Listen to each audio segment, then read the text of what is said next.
కానీ నిజంగా లలితాదేవి విగ్రహాన్ని కానీ ఫోటోని కానీ మీ ఇంట్లో పూజా మందిరంలో ఉన్నది ఎక్కడ కూడా పక్కనెట్టండి, మీరు పరిశీలనగా చూడండి. ఎంత అందమైన రూపం అండి అమ్మవారు. ముఖ్యంగా పురుషులలో స్త్రీలలోకెల్లా అందమైన రూపం గౌరీదేవి రూపం అమ్మ, లలితాదేవి రూపం.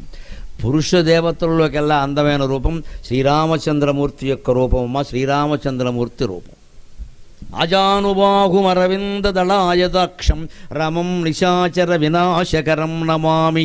అంచేత మీ ఇళ్లల్లో ఇతర దేవతల చిత్రాలు ఉన్నా ఉండకపోయినా రామచంద్రమూర్తి యొక్క చిత్రం ఖచ్చితంగా ఉండాలి, లలితాదేవి యొక్క చిత్రం ఖచ్చితంగా ఉండాలి. ఎక్కడ పెట్టాలని నన్ను అడగండి, మీకు ఎక్కడ బాగుంటే అక్కడ పెట్టుకోండి.